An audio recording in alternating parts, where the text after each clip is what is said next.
So we're going to start today by saying Amorim has gotten sacked. When I ended yesterday's show and when we were live yesterday, I said that something's probably going to happen as soon as possible.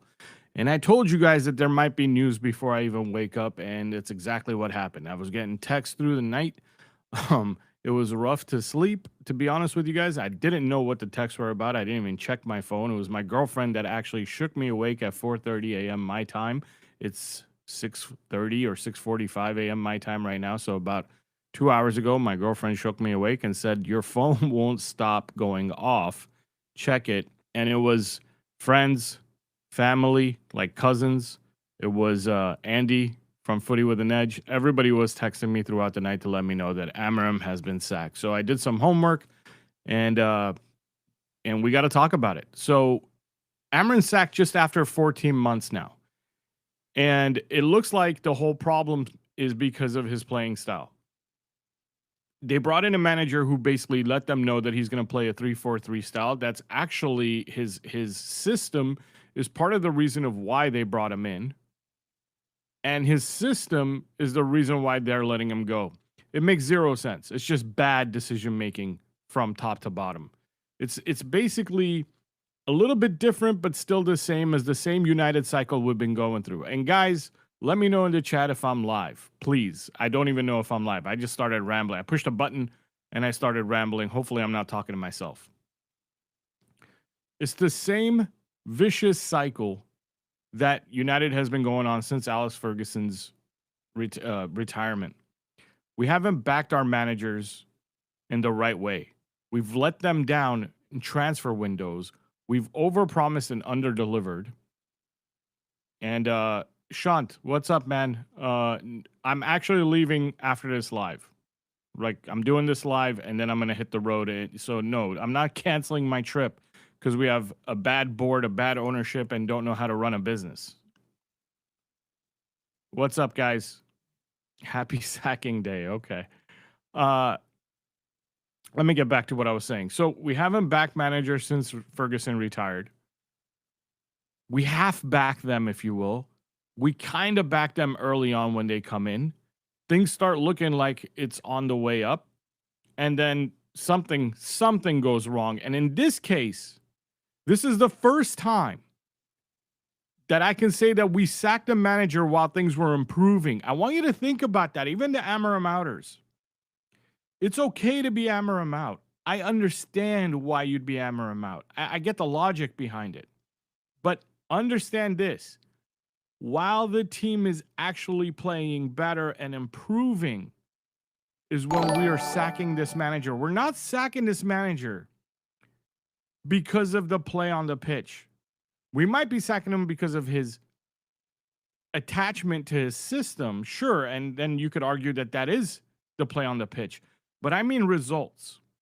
We have never sacked a manager, at least not in my lifetime, when the results were actually an improvement over the results he was having in the past. And that has to be a little bit worrying. That has to go, wait, what is this about? What, we got hurt feelings? We got hurt feelings. Did Jason Wilcox run to HR? Is that what this is about? I thought we're in the business of sports.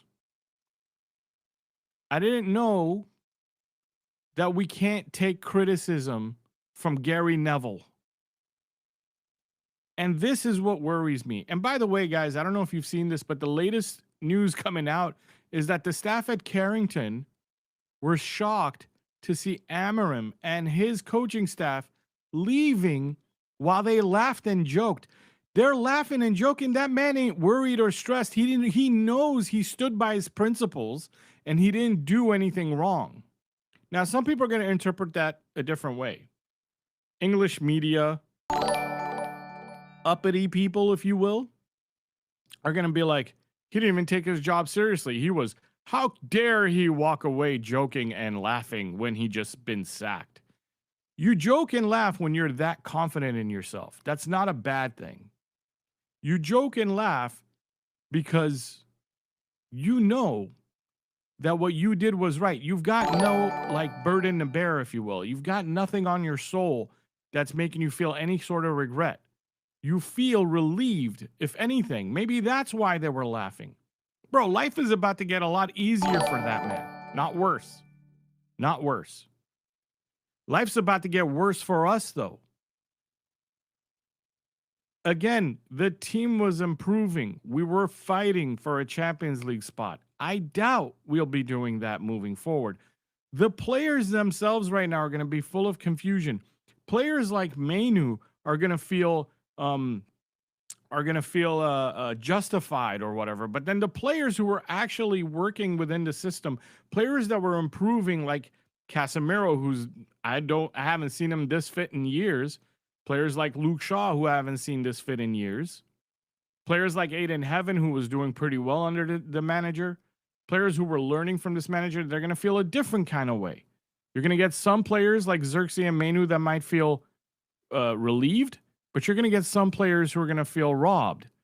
And there's going to be unrest in the locker room because there's no head, there's no chief anymore. The chief has left. And our chief, Bruno, I'm pretty sure Bruno's not happy about this.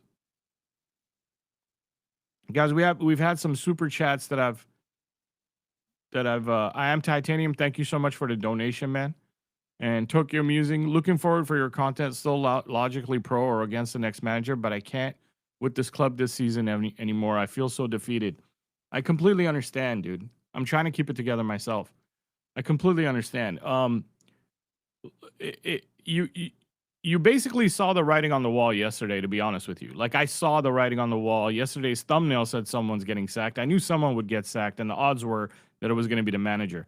And I had a feeling that I was going to wake up today to that kind of news because I didn't put it past them that they were gonna choose to sack Amorim instead of Vavell or Wilcox, which is a completely different discussion, to be honest with you. And then the stories of like Oliver Glasner even being at the top of any kind of recruitment list for the next manager, which I was going to talk about later, but since I'm already rambling, that guy plays the same similar system, but way more defensive. It's going to look like trash. It's going to look like fucking trash. Oliver Glasner, I hope it's not him. We'll get back to that in a bit. Let me finish everything else that I was saying, but we got a lot to talk about today, so I'm going to be here for a while. I think there's going to be unrest in the locker room. I don't see how the locker room is going to move on from this. I think, like I said, there's going to be some player. Dude, you've got players like Garnacho who are liking tweets about him being sacked right now on X. This is, you know what I mean? Like, this is going to cause waves in the wrongest of ways. It wouldn't do that if the sacking was Christopher Vavell. It wouldn't do that if the sacking was Jason Wilcox. Think about that. It would be a different reaction. It wouldn't disturb the locker room as much. And these people haven't won anything.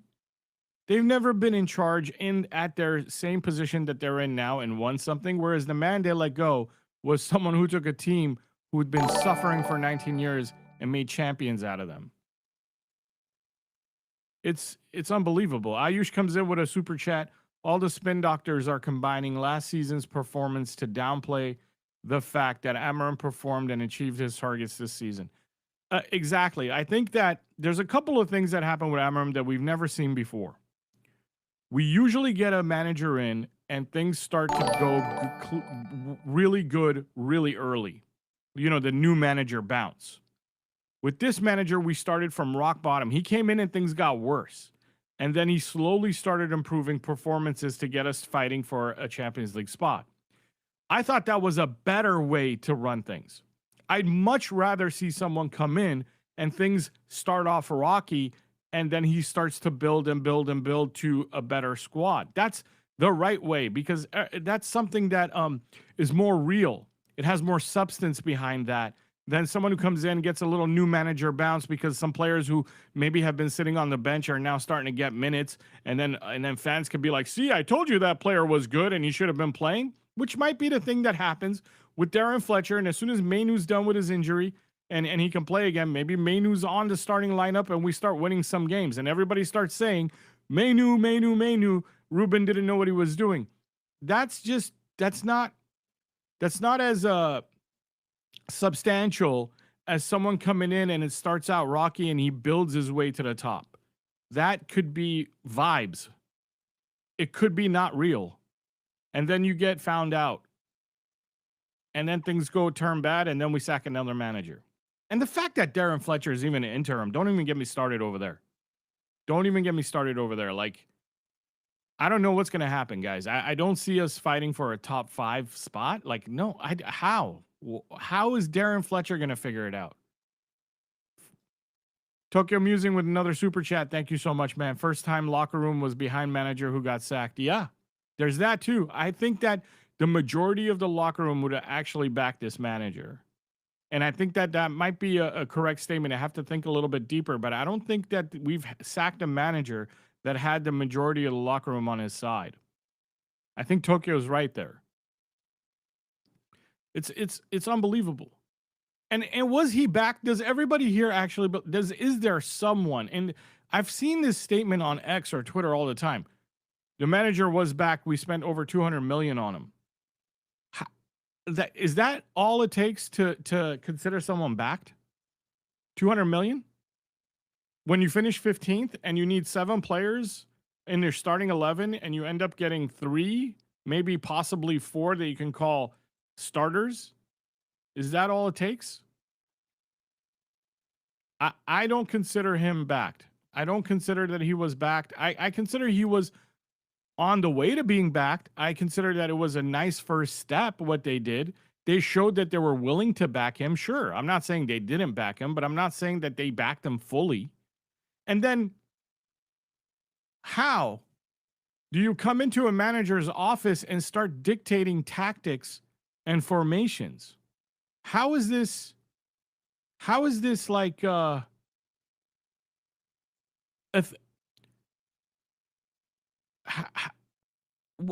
even hire a manager if you're going to dictate tactics or formations to him? Why don't you become the manager?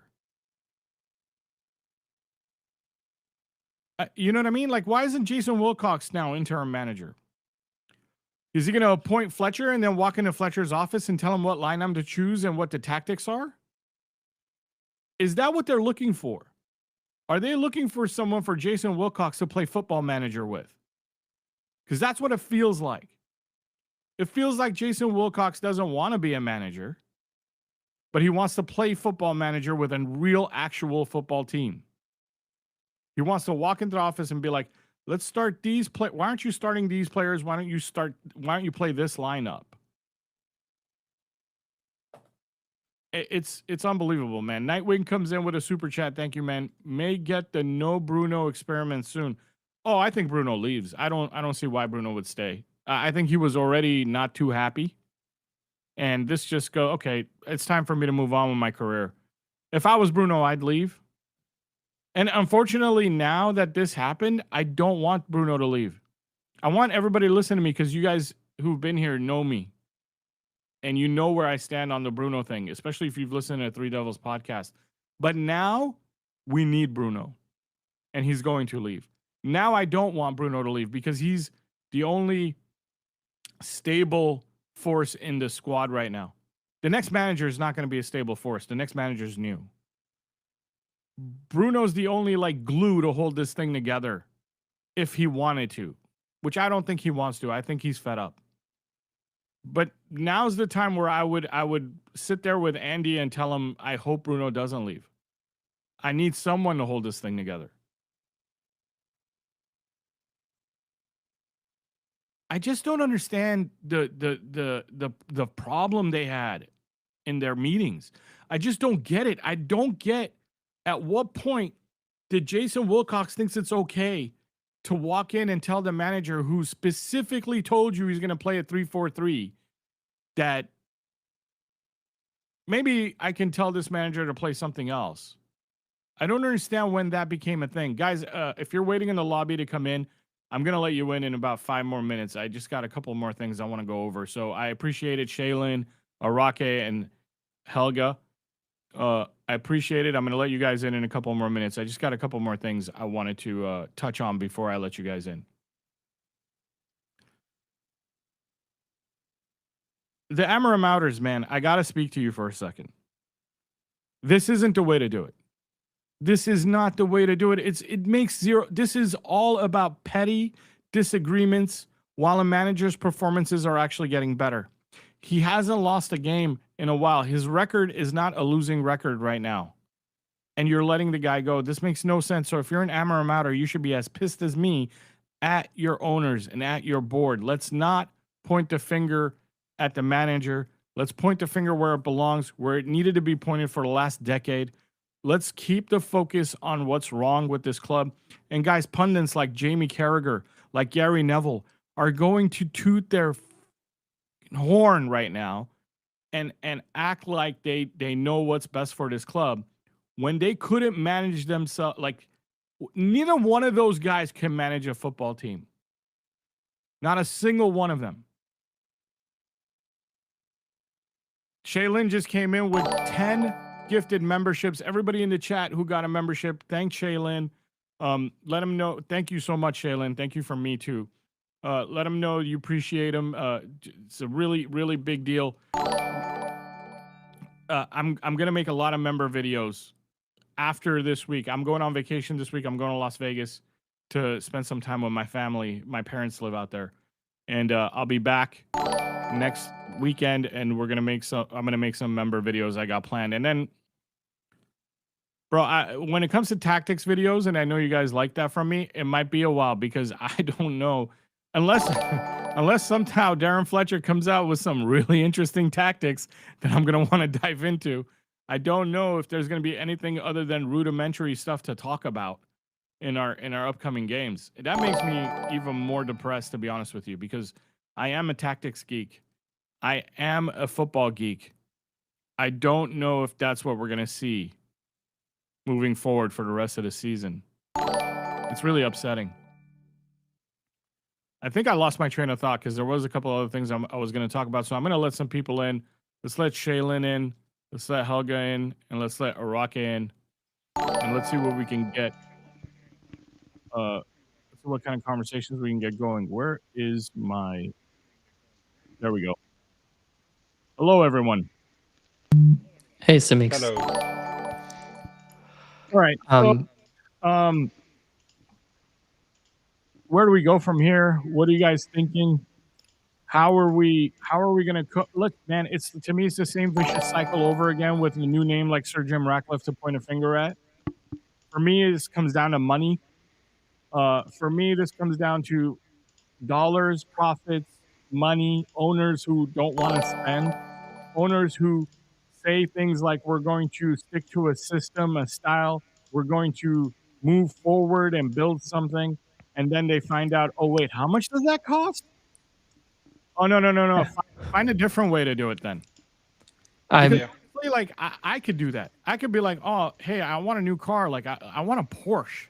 And start telling my friends or my girlfriend that, like, hey, next week we're going to be driving down the street in a Porsche, cruising down the Pacific Coast Highway, looking at the ocean with the top down in a Porsche. And then we go to the Porsche dealership and find out how much it costs and go, no. We're going to go to the Ford dealership next door and pick up a beater. And keep doing the same thing. This isn't planning, guys. And I was expecting planning. I was expecting people who were ready to go through the pain. Guys, I want to bring up one more thing. This was what I was going to say. I just remembered what I was going to say before I let you guys in the show. If next summer we somehow plan and achieve bringing in the likes of Elliot Anderson, which I don't think we will, but I'm just saying, if we can, if it happens, if we're bringing Elliot Anderson and we're bringing Baleba, that's by the way, like, everyone in the chat would be excited. It would be amazing. Think about how much that costs. That's all you're getting, guys. That's it. You're not getting anybody else. You're getting those two, and that's it. We're done. Because the whole summer budget is right there in those two players. And then guess what happens when one of them gets injured? You're right back here. And you don't even have a Casemiro at that point. So one of them gets injured, and you probably don't have Casemiro. You got that Fletcher kid playing. If that's the kind of planning we're doing, where we're like, we're only going to go for our big targets, yeah, okay, that's good. But if you get your big targets, is that it? Is that the only budget there is? Because we need the roster filled, not just the main guys. We need the backups in case the main guy gets injured, or in case the main guy gets called up on an international duty, or in case I don't know what happens.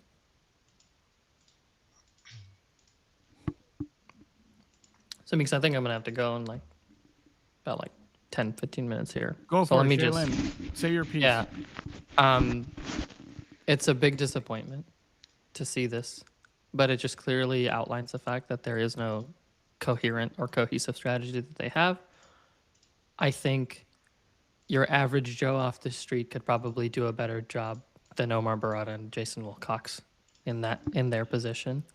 And I will say this, it is a little bit concerning to me just how much undue influence Gary Neville has inside of the board at the club. And before you go, where does that come from? Gary Neville has a construction company inside of the UK. He has been linked as being one of the players that have supported the Ineos bid. Ineos is looking to push through the Manchester Regeneration Project. And who stands to profit from that? Both Neville and Ineos and whoever else the ownership of the club is. When Ruben Amorim was saying that if we cannot handle the criticisms of the likes of Neville, I don't think it was necessarily just directed to the criticism he had for stuff that was on the field and on the pitch, but also for other things. It's a really big disappointment that I feel like Jamie Carragher, as a pundit, has probably done more for his club, leaving leaving his player career behind, than Gary Neville has done, or than any of the other United legends have done after they've left. But do not let this fool you or distract you. The Glazers, Ineos, they're just here to make a buck. They are able to retain the valuation of the club when we're mediocre like this, and when you can generate as much noise as possible around it, and they don't care to generate any sort of positive noise. They want the negativity. They want the fan base to continue to be divided. They want them to get distracted on different situations that are there. So, for what it's worth, we won't see any sort of change until they sell, because you could bring in whichever manager it is that you want. The setup is just designed for them to fail. And it's designed for them to fail in 18 months. It was there under the Glazers. It's there under Ineos. Ineos is just there to basically, take the heat off. And that's it. Fucking disgrace, by the way, from both an ownership. There is no pride in what it is that you do, right? They are not fans. Just fucking disgrace. Yeah, man, I feel you. I can feel the hurt in your voice too, Shaylin. And I unfortunately, I don't know. Sometimes you see a sacking, and even if you don't agree with it, you understand logically how it happened and why it happened. And this time around is the first time that I again, like I'm saying, it's historically never happened. Never has a manager been sacked while improving. How do you do better than you? Listen, if they wanted to sack him, they should have sacked him last summer. And by the way, there's people in the chat who are actually criticizing me, actually saying, I started following Semeex because I thought he was different, and now I see that he's the same, as everybody else, and can't, and wants to back a worst manager since World War II or whatever. Bro, that I'm consistently been saying, you can be Amorim out, but this isn't the way to do it. You can be Amorim out at the right times. Last summer, he would have been sacked. I would have understood a little bit more. I might not have agreed with it, but I would have understood, been like, hey, well, the record's so bad that if the ownership feels like they need to do something, now's the time to do something. But when you're sacking a manager because you want to dictate how he plays football, when you knew fully well how he plays football. He didn't surprise you like say Ten Hag when Ten Hag came in and said we can't play the Ajax way at Manchester. You can then go, well, that's not why I hired you, and you're sacked, right? But this manager told you how he's going to play football, played football the way he told you he was going to play football. You hired him because of the way he plays football, and then you ask him to change the way he plays football, and you get surprised that he gets angry. And you also show him that you're not going to back him in a transfer window, which is, I believe, he's been shown, hey, since we didn't get the Semenyo deal, we're actually not going to do anything in January. I believe all these things just piled on top of him made him react the way he did.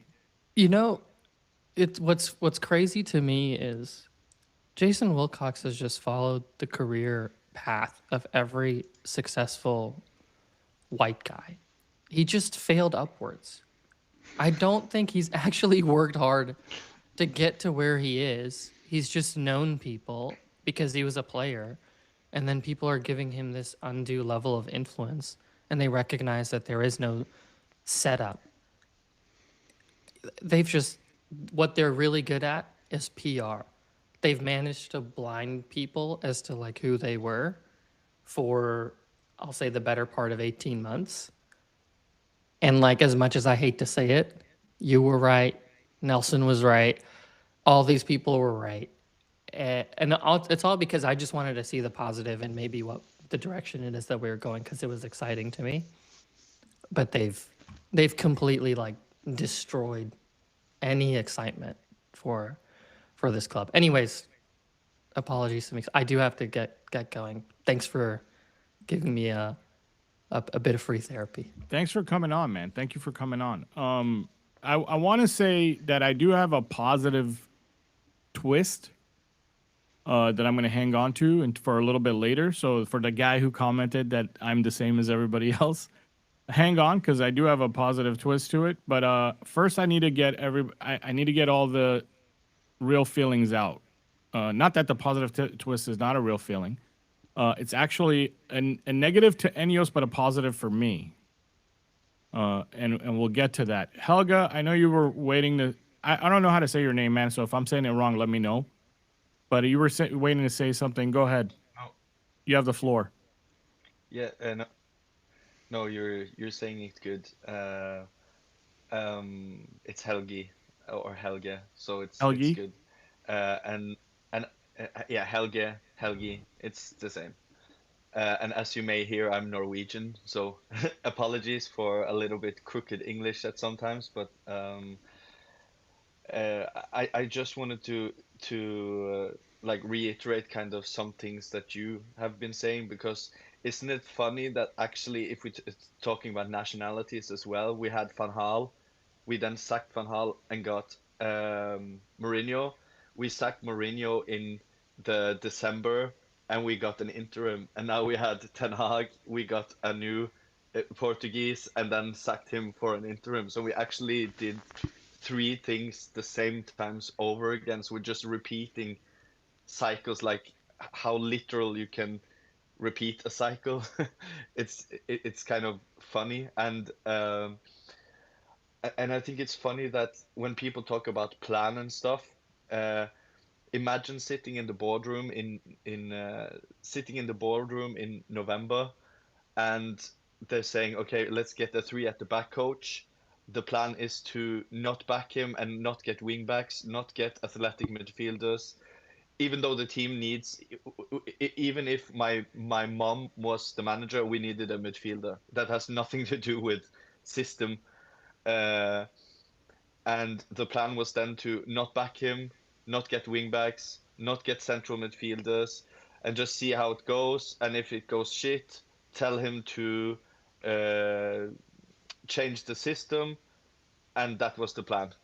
And I think that's, if they, my issue is a lot of things you are saying, like the, the horrible thing for me is that we're one of the biggest clubs in the world, and we have, like, I'm from a very small place in Norway, and like we have small like local shops, and I bet that they have better 2 and 3 years plan than the one of the biggest clubs in the world, like where they are seeing them as going in terms of short term, medium term, long term. Like I bet our local book club in the small place in Norway where I'm from have better plans than United. And also, a point you made that I think was spot on was um, like no one's happy with this kind of sacking. Like I'm not saying that Amorim Autos isn't happy with him getting sacked, but he isn't getting sacked because of results. And people will tell that, oh, so people are going to act like a few words at a press conference was the thing that, yes, it was. It was that who turned it, because if it was about results, he would have gotten the sack way earlier. Yeah. It's about them being undermined, and that's my issue now that that I woke up this morning. This happened. My mind was going to the future. What's the next step? What's the logical thinking? And I was thinking, okay, what manager do I want?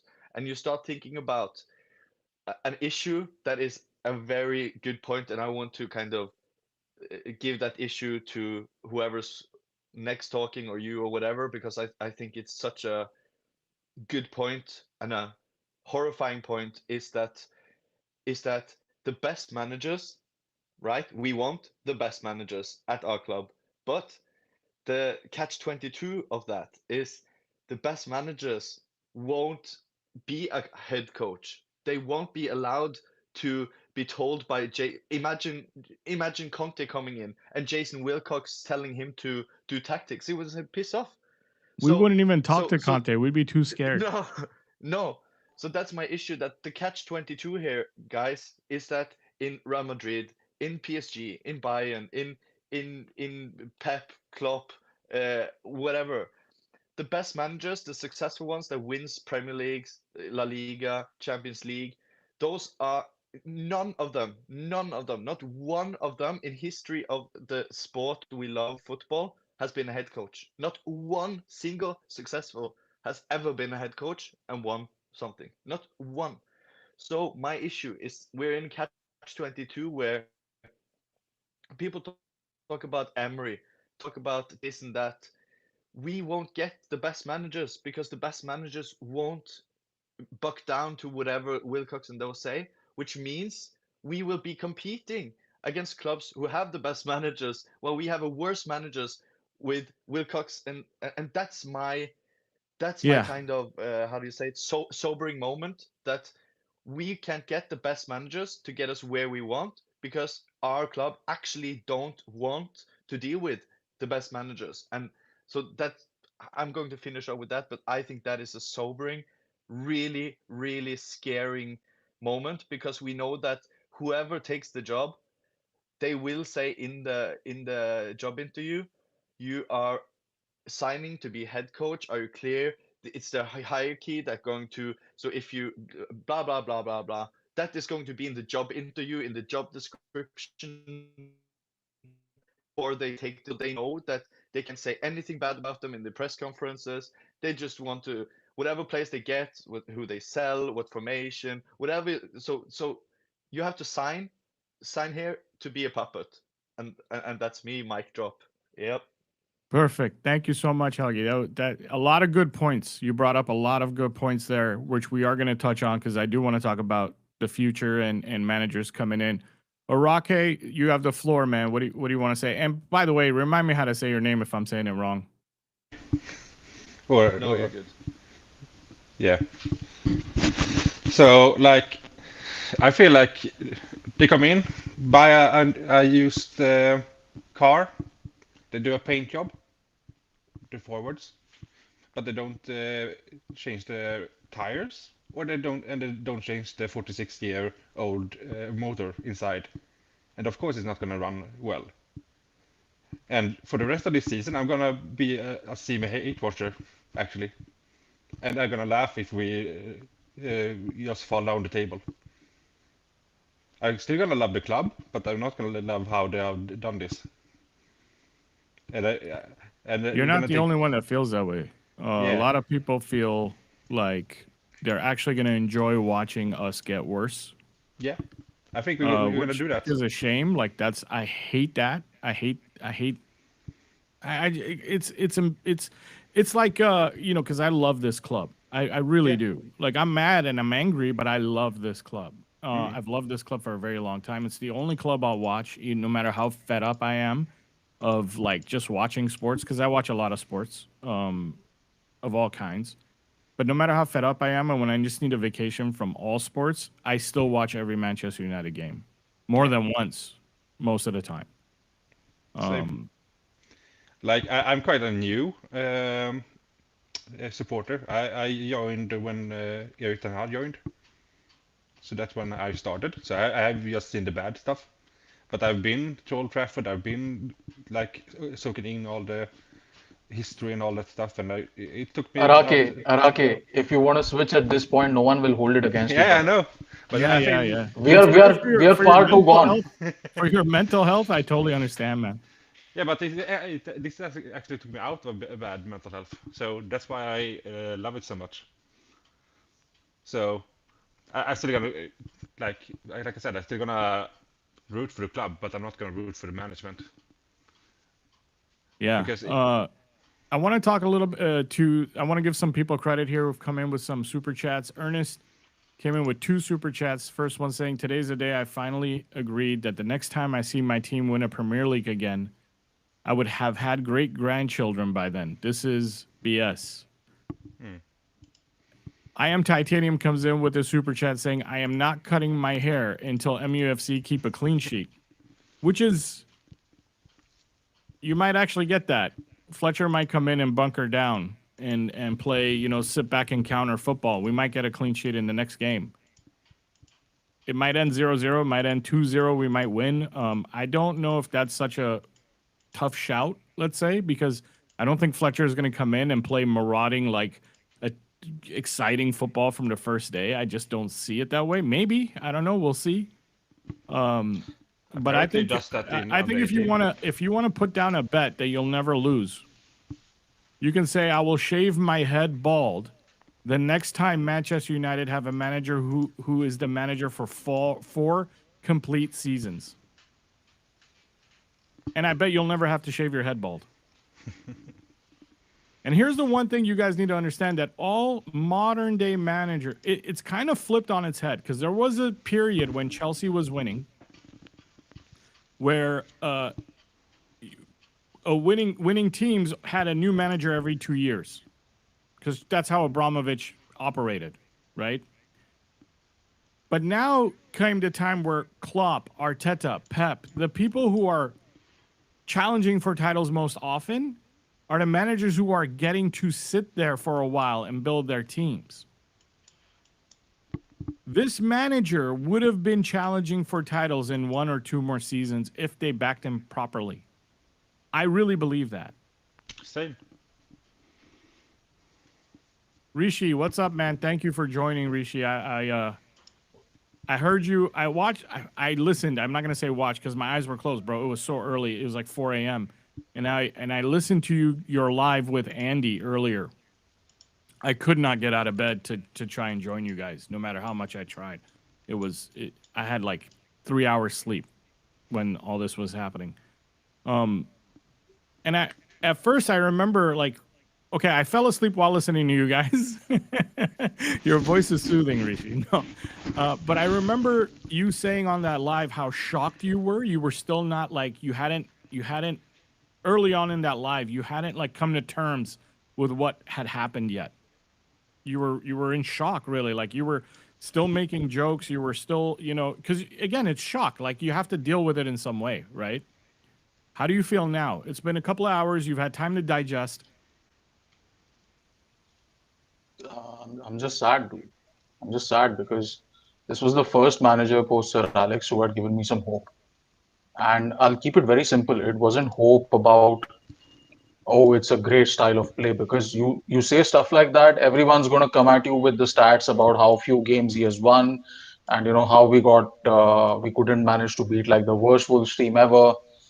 So I'm not going to go into the playing style. I'm just going to stick to the basics. Every single manager who has come here has tried to implement a style of play, and if that is not a counter-attacking style, he has eventually transitioned to a counter-attacking style because he has seen the state of the squad, he has seen the lack of investment, and he has basically figured out that okay, if I need to get a tune out of this bunch, then I need to, you know, be a counter-attacking manager. I need to give up my beliefs. This was the first man who took it all head on. This was the first man who said that no, even if the going gets tough, we will show that we are tough and we will get going.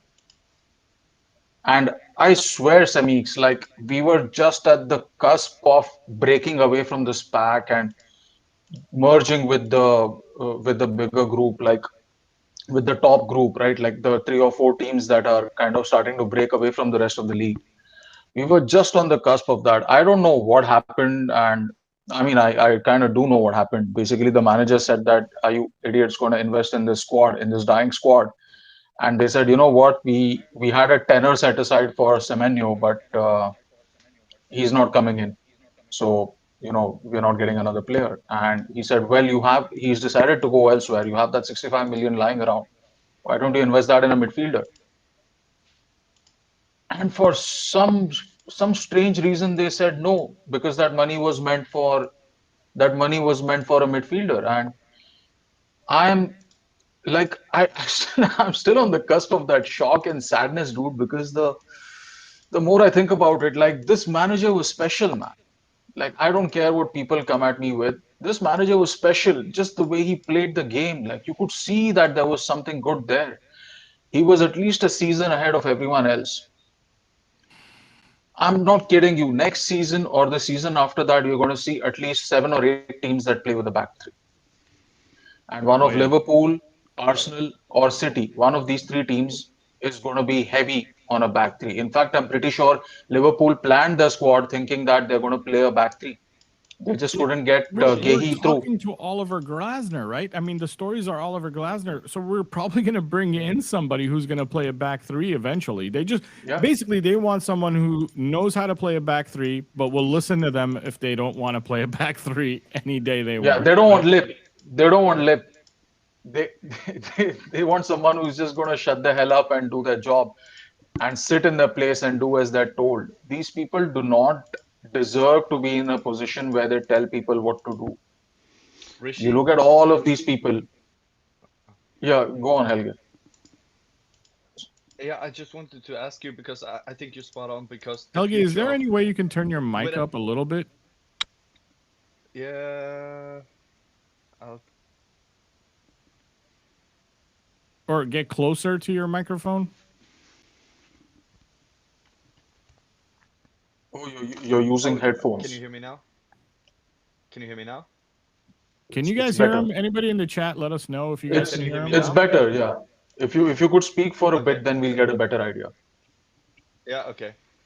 Um, I think the future will be a back three, even though people don't like it, even though people don't like the back three, it will be the future. And I just was thinking about it when Rishi said maybe Arsenal, maybe Liverpool.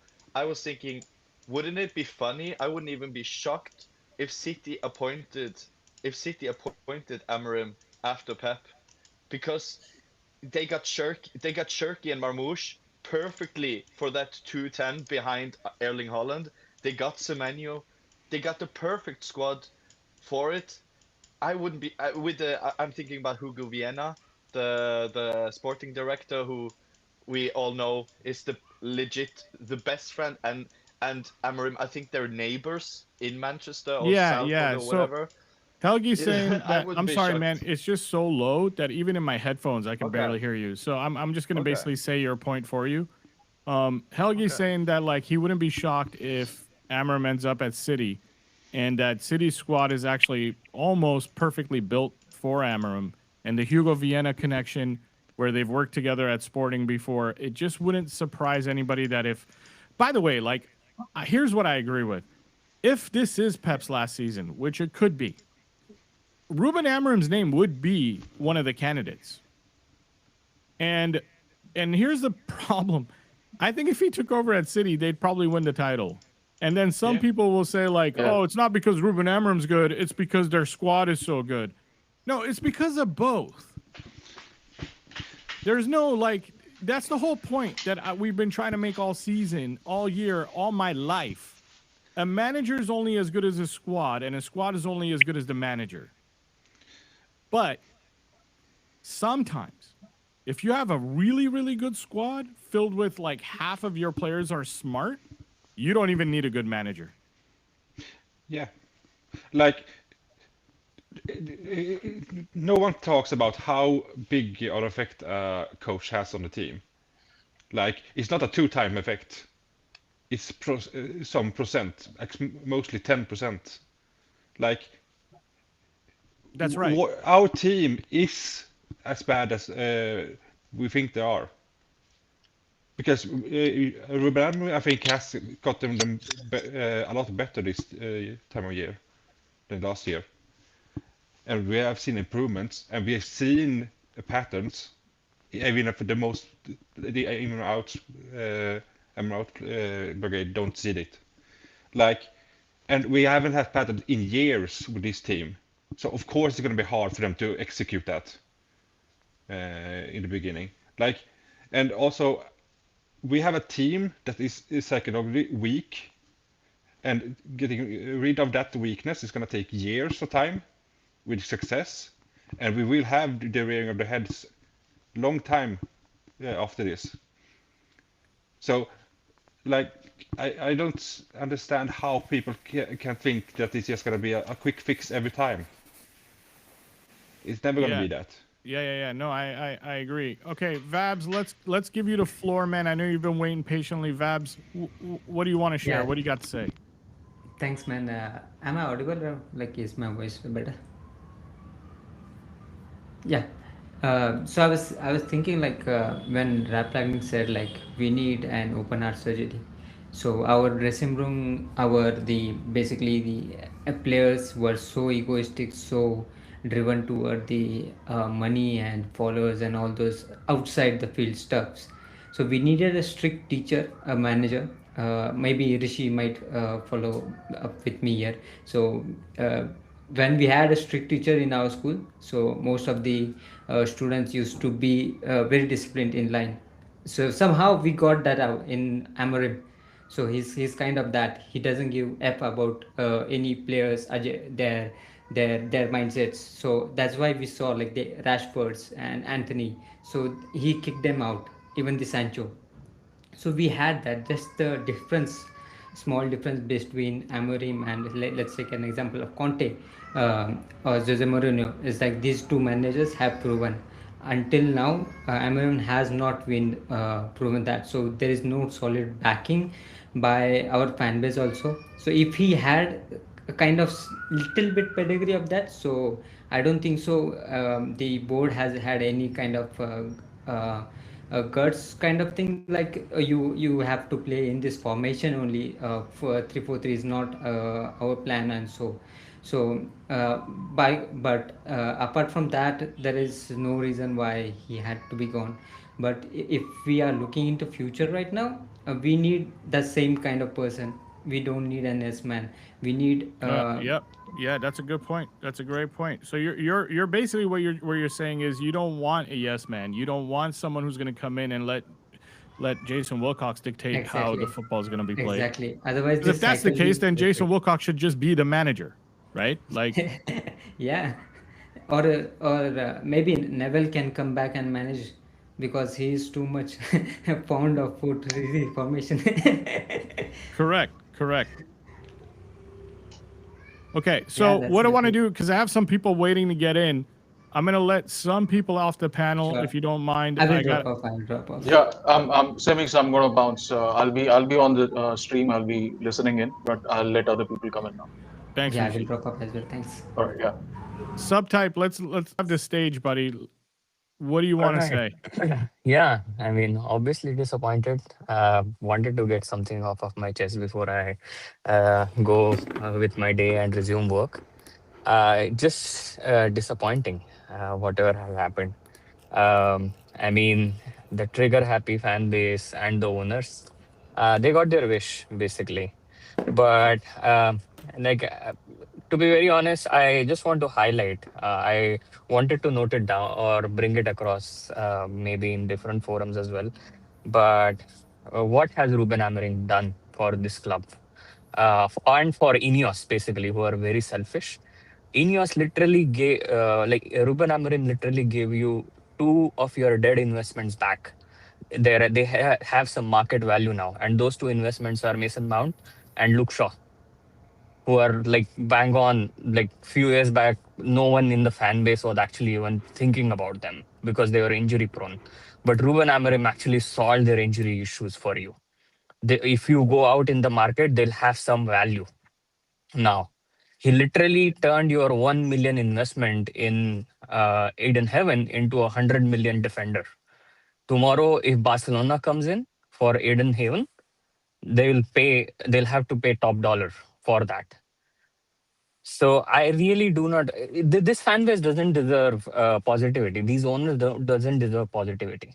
And from going on from this point onwards, it's going to be a result-driven business for me, because Amarim has shown me that he can do it. Oh man, Subtype was on a roll too. Too bad he got cut off. I agree with 100% of everything you said there. Subtype, when you figure out your audio, come back in. Nightwing, how are you, man? I need to drop one more person to let someone else in. I want to kind of keep only 4 people on the screen at the same time. You can drop me if you want. It's fine. You okay? Yeah. All right, thanks, Orake. I'll see you next time, man. See ya.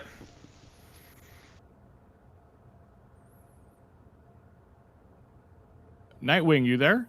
Hey, man, can you hear me? Yeah, go for it. What do you want to say? So I went to bed like at 10:30 last night, and on on Footy with an Edge's Discord, I was like, if they fire him, what time would they fire him? Because it was 6 o'clock in the morning UK time, and somebody literally said, "Oh, they're not firing him today." That's the last thing I saw, and I woke up to the madness. But let me just say this: this is a repeated pattern now from this ownership. They came in, they could have fired Ten Hag at that time. They kept him on, signed players to fit his system, and then fired him halfway through. And now they've asked somebody to come join halfway with a completely different system, with a back three, that basically he couldn't play with the resources they had last year. And then force him to come as an ultimatum, so he came. Last year's record was used against him this year, even though this year had been really good progression. And we've had decent success this year. We've had some crappy draws against Fulham, against Wolves. The loss against Everton was bad, against Grimsby. But I remember us talking that our target this year from last year, at the beginning of the season, was like 8th, and we're 6th right now. And then they fired the guy. So Ineos has shown that they have really a bad inability to manage, and I thought it was hopefully going to be better than when Woodward and Glazers were here. But so far, it's not been great. And now we have Darren Fletcher in, so now at least they can manage the Gary Nevilles and the Paul Scholes, because they're not going to criticize somebody who came up that way. But what's the point now? Bro, you're so on point right there that Darren Fletcher is not going to get any flack. Yeah, it's Ole, but at least Ole knew Ole managed before in a professional top tier area. And that'll keep Jason Wilcox and Sir Jim nice and happy, because, oh, look, Gary Neville's saying positive things about our manager. But also, and I know that people are Amarin out, and there's plenty of reason to be Amarin out. It's okay to be Amarin out. Yeah, because it's the just statistics. not okay to do it like this. His statistics were bad. His statistics really were bad. He had a really bad win-loss, and that's completely fine. But you have to take everything into context. Last year they threw that season away. Last year, they knew they had enough to not get relegated, and they were just going to throw it to the wind. Didn't matter where we placed, and hopefully we got Europa League or something, or we got Champions League if we won the final. But I don't understand the thought process. Is you kept the guy who was a back four, and then you fire him after a long summer of trying to figure out if they wanted to keep him, but you fire him anyway. You hire somebody with a back three, a completely different system that was going to be difficult, and you've thrown him to the wolves, and now everyone can point, oh, look at his win-loss record. Okay, what about this year? Like, it's all about context for me, and it just I have a bad taste in my mouth today. But I have to go to work now because it's, as you and I are in the same time frame. I have 15 minutes to get to work, so just need to get my voice in. And then you and I don't even have to talk about Bruno for the rest of the season, I don't think, because I think it's pretty clear that why would he stay? Like, there's No, he's gone. He's Yeah. gone. Who unless you brought in someone that he like admires even more than Ruben, which I doubt. And which we're going to talk about though. We are going to talk about future coaching stuff coming up. I'm just trying to get everybody who wants to come in on the panel and get their word in to get their word in. Nightwings, thank you so much Appreciate it, man. for coming Have a good on, one. man. Thank you for always being around. I appreciate you. Bye, man. Bye. Okay, Nelson and Roan. Always interested to hear you guys. Ben, you guys have cameras too. Why is everybody coming in without a camera today? It makes my stream just look like a black screen. I'm so sorry. I'm at work, so I can't really. Go for it. Go for it. And plus, make sure all the planes are landing safely, bro. That's the best I can do. I can only do one thing at a time. I can't do. They're just gonna have to crash for now. But when you let's clarify about. I was never fully Amorim in. I know. And I've never changed that. That's always been my case. And the reason has always been not because I didn't believe that 3-4-2-1 doesn't work. It's because of the makeup. I didn't think we had the makeup. And it was clear he needed a lot of investment. And having seen how Ineos ran the other businesses, I knew they weren't going to invest for this guy. I knew it. It wasn't like I had a crystal ball. I just looked at the previous teams. And if you see the same patterns showing up, do you remember when they said they wouldn't repeat the mistakes of the last club? They just fired 3 managers. The exact same thing. They did the exact same thing that they did at Nice. Yeah. Because guess what? When Fletcher will come in, Fletcher will be okay for the first maybe 2 or 3 games. Then it's going to go downhill. And then we'll probably go and get a good manager. But on Amorim, I will say the one thing that he did wrong is he came in with, he really showed his naivety in this, specifically when it comes to his contract situation. The reason why Ten Hag had as much power as he had, I guarantee his agency and him had seen how we treated previous managers, and he requested for that much control. And him relinquishing as much control as he did tells me the next good coach will probably request for a lot of that, and which means we're probably going to get a shit manager. Like, our next manager might not be as good as we think. Yeah, that's where I was going to go with it too. But I'm like, I'll get to it. I want to let Roan and then Nelson stick around because I want to talk about this. But let's let Roan have the stage. Roan, what's up, buddy? What do you have to say? Morning, guys. What a depressing way to wake up.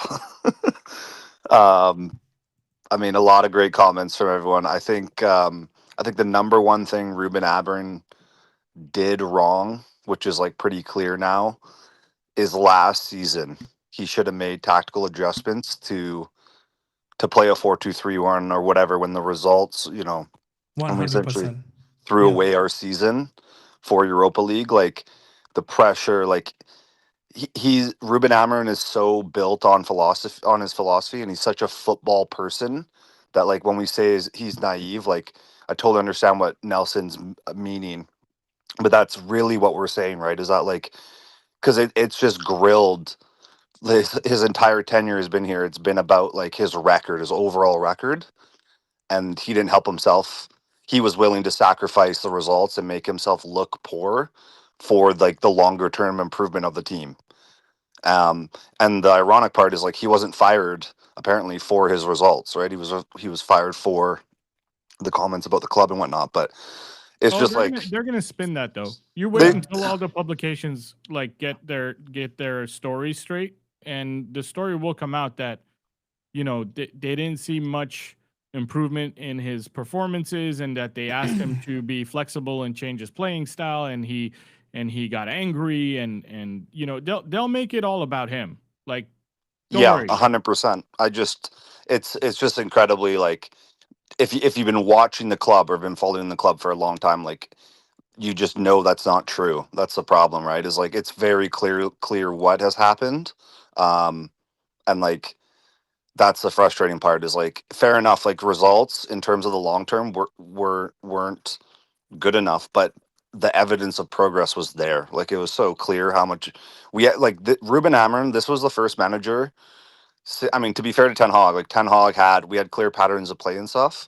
Um, but like this was the first manager we actually had where you could see progression within the system. Like players were eventually were slowly understanding what he was trying to do in terms of the long-term project for the team. But my concern is like we we just keep repeating this cycle over and over again. We don't actually ever go through a rebuild.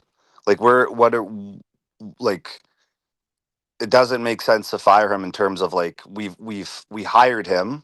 He's been here for like 14 months. He made the mistake of not basically appeasing the English media of how Manchester United should play when he first got there. The results weren't great, but the improvement was there long term.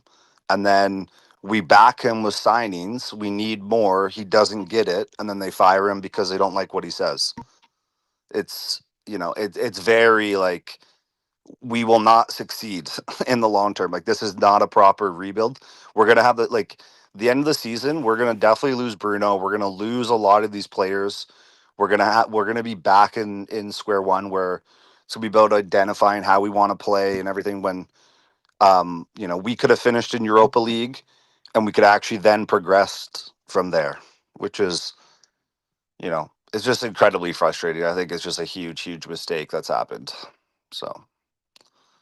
Yeah. Thank you, Ron. Yeah, I think a lot of us agree. Some people don't agree, and I understand where they're coming from. I just think that they need to deep it a little bit and understand like how this happened is what we're disagreeing with. Not the decision of sacking him could have been done at a better time, at a more opportune time, and in the right ways.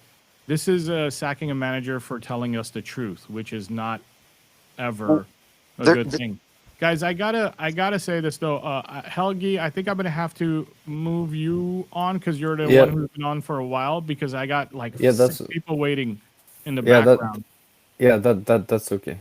I just wanted to point out if you seen the leaks been coming out now, because every manager signs the NDA or the non-disclosure agreement. Yeah, it's NDA. NDA. So the manager can't say anything because he's on an NDA, but the leadership group then can say whatever they want to all the journalists. And I just saw this, and it was just funny. It has come out from our favorite Samuel Luckhurst that Kobe Mainu and Ruben Amorim had a shouting match at Carrington at the end of last season. Mainu's family were not fans of Amorim, but Mainu refused to give up on his United career because he was confident he would outlast the manager. Brilliant. Brilliant. Yeah, this is exactly what I'm talking about. Like, player power is only going to grow. So I said this, Helgi, that's a great point. I said this. See you, buddy. Thank you so much for coming on. That's a fantastic point. You actually gave me something that. Can I make a quick point, Semeex? What's that? I think the thing that like people like, there's a big difference between not enjoying a 3-4-3 or the style of play, but then like being in denial about just general progress of the team. You know what I'm saying? Like, and we are so obsessed. Like, we will never go through a rebuild because like, it's like what I've said on previous streams. It's like at Manchester United, it's not just that you have to win or be successful. You have to do it in a certain way. Right. There's a certain standard that has to be held. Man United they have to control games. They have to dominate. They have to play certain style of football. We will never get there if this is just a constant cycle. Like, in order to actually get there, you need long-term, a long-term manager with a clear system in play, with players bought for that system, all of that. Like, and we just that's why it's just like it's so depressing. Like, yeah. Can I just add on, Ron? I think you have it spot on there. I think the what Helge said before he left is true, where we wouldn't truly know what Amorim was promised, but I guarantee one of the things he was promised is like, we understand it's going to be difficult, we understand what there's going to be ups and downs, but we're going to back you. And that's what I mean by the naivety. Like, any veteran coach would know that that's BS. Yeah. Because him finishing 15th, and Andy can tell you, the first time I joined, Andy and them laughed at me, and I literally said, that first half season did damage to him. And Yeah, like it definitely a lot did. of damage. And he might have thought he was okay, but board members don't look at things the way we would.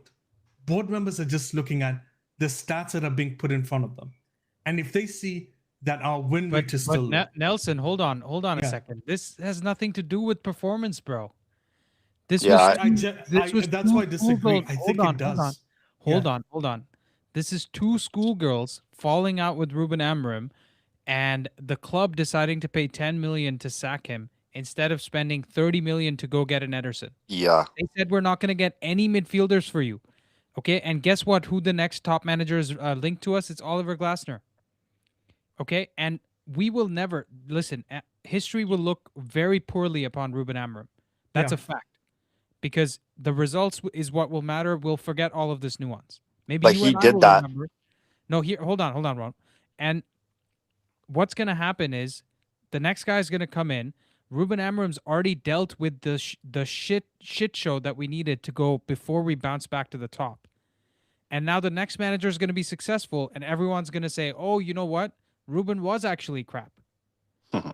Michael Carrick's going to win 5 games in a row, and we're going to say Carricky's at the wheel. So this is not about performance, bro. Last season, listen, I'll tell you, it's not. I keep saying this just because I'm here, and we're quite often we're defending Amorim. I can't even say right? We're defending Amorim.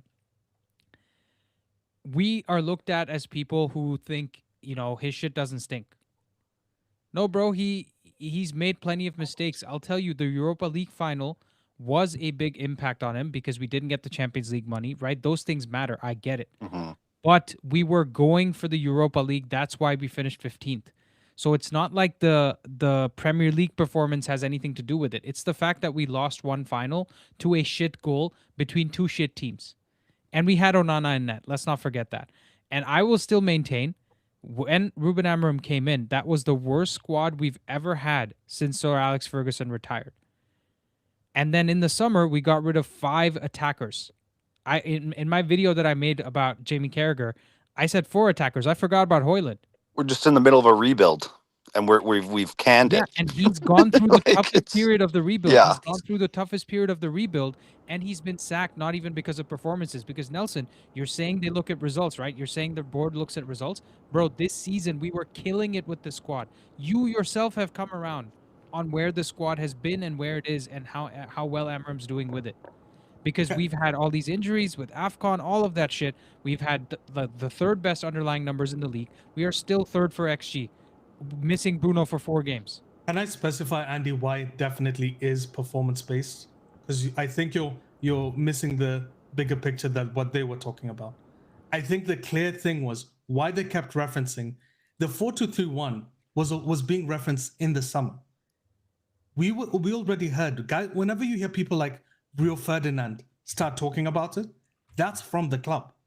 The club is telling them to start pushing this shit out.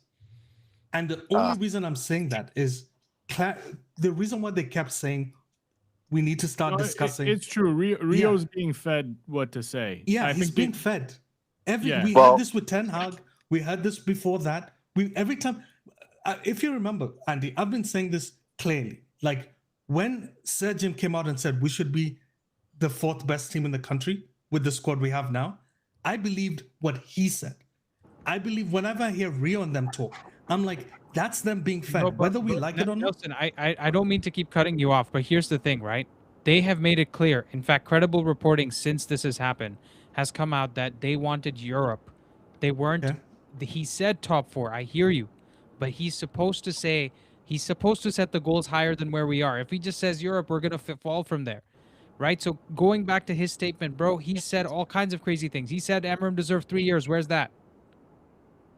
Right, This so is he said you he can't said The Van only only Antwerp listen to is what the he like said problem. and not listen to the other stuff. We said getting into Europe. In fact, Ruben Amorim was pissed because small changes in how the club was moving could have made the difference between us finishing fourth and not.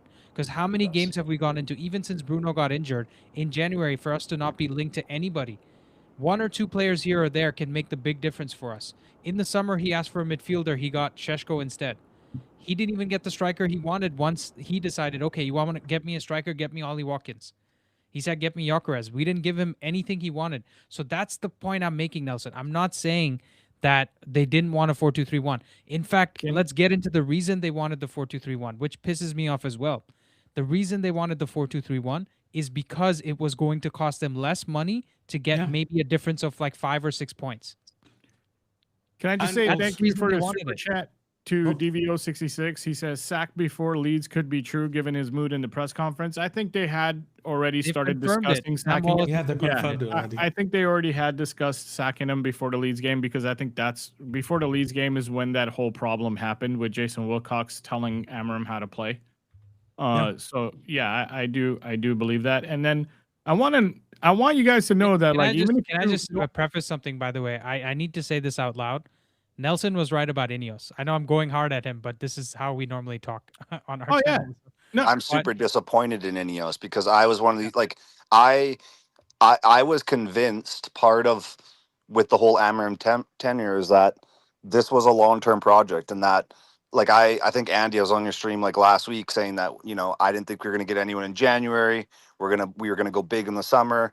All this stuff, everything was pointed to that we were going to get Europe, and it's just like to me Ineos is like it's just emotional reaction to whatever's happened between them, right? And it's like we've just thrown out our rebuild. Like it's just it makes no sense. I want to invite Urmi, who's been waiting for so long to get on to get the stage. So Urmi, what's up, man? Hopefully you got your mic on. You have the stage. What do you want to say? And, Hi and just guys. to let everybody else know, by the way, who are going to come in, I'm going to say other than Andy and Nelson, who I know really well, they're going to be like the mainstays, but everyone else I'm going to rotate in and out because I have a lot of people waiting in the background to come in and get the stage. So, Urmi, you I got can the also floor. hop off in a bit because I'm working. I'm trying to upload a video and all that. I was working on something, but yeah. I hope it's a Christopher Favell background video. It's just gonna be a what? You want me to talk about schoolgirls, bro? That's not what I do on my channel. Urmi, what's up, man? Sorry again, we cut you off. You have the stage, Urmi. What's going on? Yeah, that's good. Good morning. Oh, sorry. Yeah, it's morning. I'm in Canada. I think about Amorim. I think he actually wanted to go, and I'm on Amorim in because I like the job that he's done, but I think he wanted to go.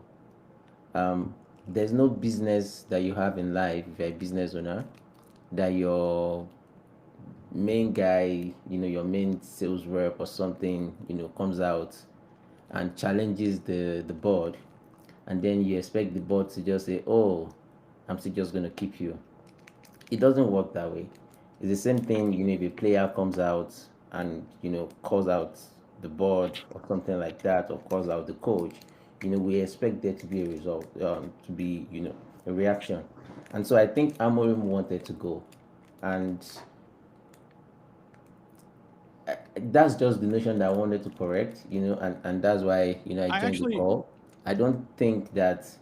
I think something had happened at the back end, and he, the reaction at the press conference yesterday, they didn't ask a question, right? He was the one that said, and this is the last thing I want to say. Then you went into that rant about who is who, and this is what I was hired as, and stuff like that.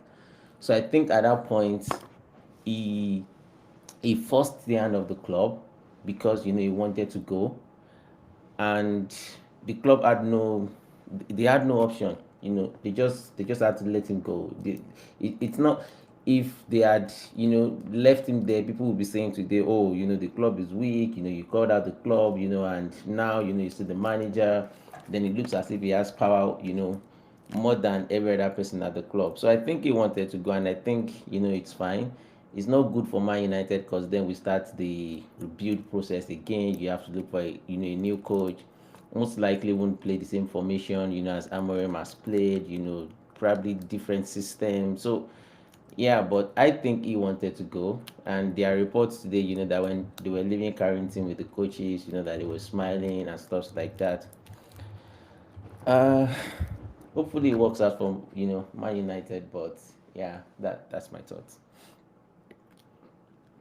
I want to say thank you to DVO66 for coming in with another super chat. Enios going for Glasner to lure Guehi and Wharton with a question mark.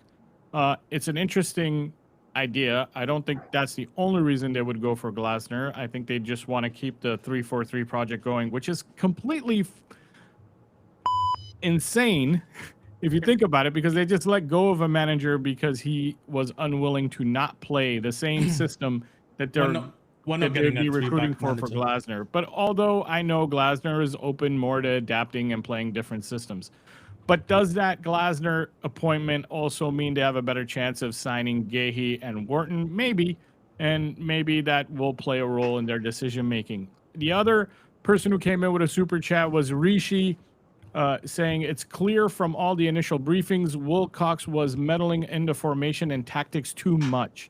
That's what set Amorim off. Results secondary. Yeah, I agree. I agree that it wasn't. And Semeex, the key here is that not only was he meddling in what Amorim was clearly even hired to do as the head coach, right? As the head coach, you have purview over the formations, the tactics, things like that. It's that he was given the title of head coach, but he was given assurances that he would actually be more of the manager in terms of some of the signings and things like that. They didn't want to put any clauses in there, but they wanted to do that. So not only were they meddling in the job that on paper he's supposed to do, but they weren't even letting him do any of the stuff that he thought he was going to have a say in, which is like, let's go get these transfers, this and that. And Amorim is a very honorable, principled man. You mess with his honor and his principles, that's what happens. Yeah, and I think this actually spins right into what Urmi was saying. I hope I'm saying your name right. This spins right into what Urmi was saying, in that Amorim was actually asking to be sacked. I think that he was fed up, and it was obvious in the press conference that that man was challenging them to sack him, or at least make a decision. Are you going to back me, or are you going to sack me?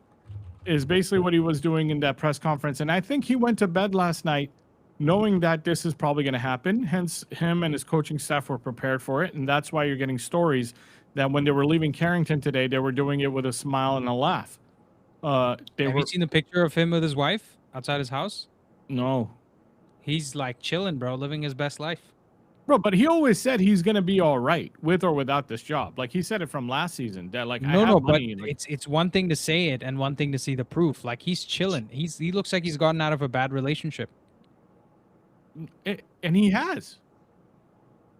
That's exactly what he just got. He got out of a bad relationship. That's 100% what happened. That's not. Have you seen his that's wife not though? figurative speak. That's actual literal speak. You know, an abusive relationship from what it looked like at the end.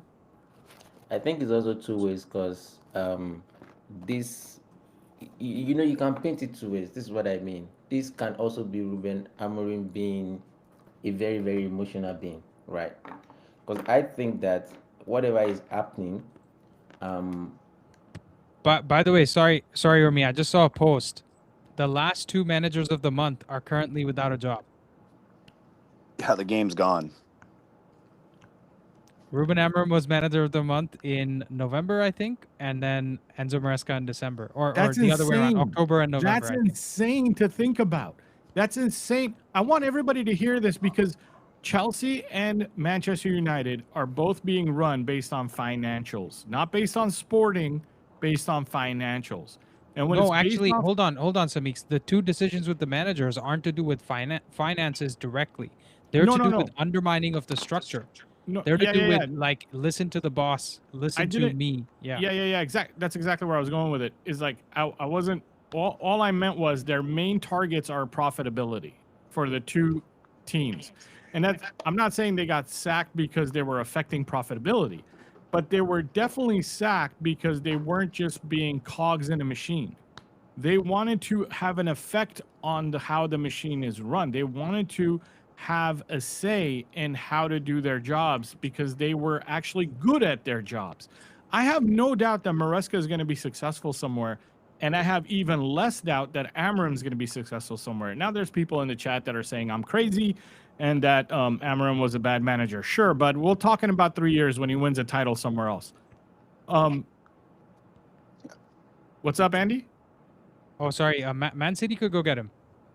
Oh, I think Man City would be insane not to get him. I'm telling you right now, Man City's getting one of those two. It's either Maresca or Amorim that are going to work. Because Viana is at he went from Sporting to Man City.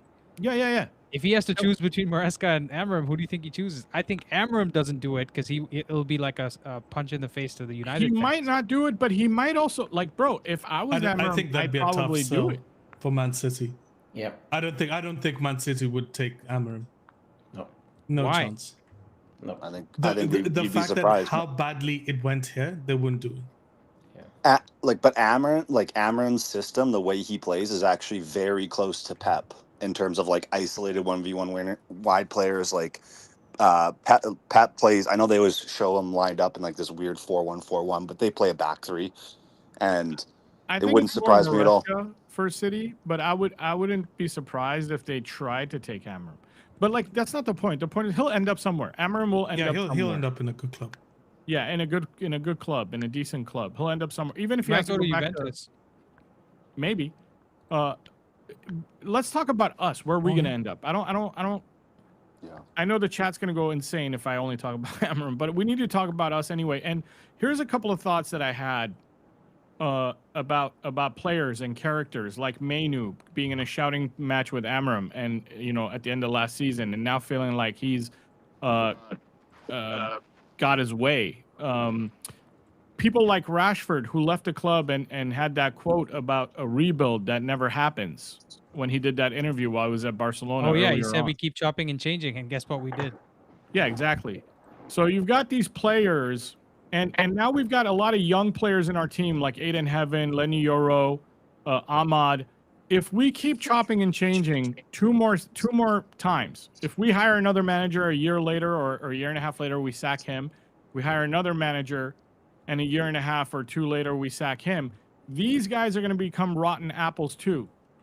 Because what happens is you don't have that consistent father figure that you can learn from. And as soon as you have a disagreement with your manager, you just think to yourself, I'll just wait a season. You're getting sacked anyway.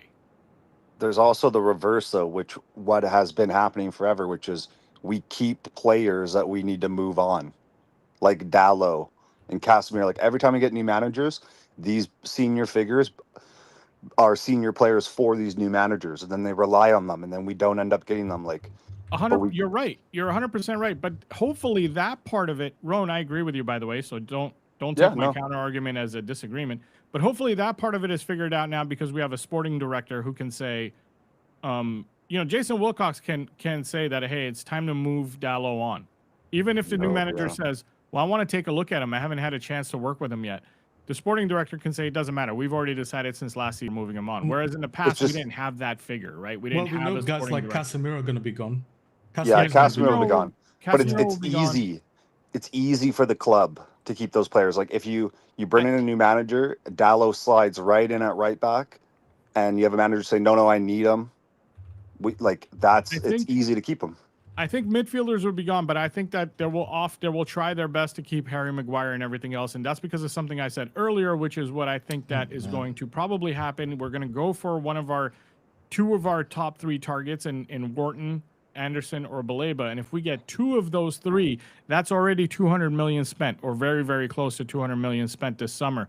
And then we might have to go for a backup goalkeeper if we want to get rid of Bayendir and have someone to back Lamens up, or or another position, and that's it. I feel like this next summer will be only a 3 incoming summer, and that sounds pathetic for a team that needs 6 or 7. And the reason why I say that is because if we're only going to go for the big targets, if we happen to get Anderson and Baleba, if those are our 2 top targets, forget and Wharton's like 3rd. But if we happen to get Anderson and Baleba, dude, that's 200 plus million. I Or thought at that's what least- we were going to do in the summer. Correct, Like but- genuinely. So how much more are we going to spend? Our team's not going to go spend 350 million. It's not going to happen. I'd actually be Semeex. I think if we get top 5, like getting the champs, I think we're gonna spend. I think you're gonna see 350? maybe 300, closer to 300. 300. I think Okay. it- So what I is think- that? I- Nelson, here's the problem. I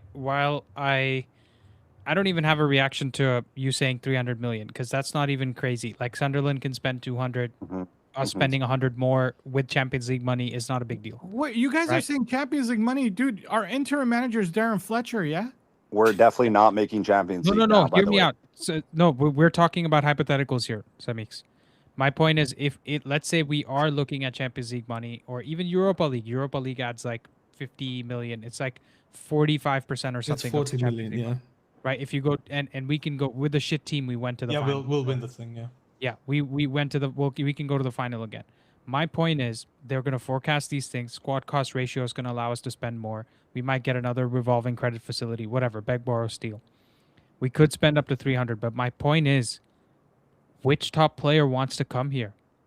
And second thing, we might coerce a club into trying to sell them to us. Like maybe City agrees with Forest for 100 mil, we go with 120 and we just say try to get him done, right? Because I think that's what they're going to do. Ineos are going to spend the money and 80% of the fans are going to forget that this shit show ever happened.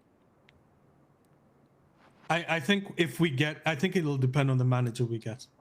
I think that's the only way you're going to convince decent players to come here.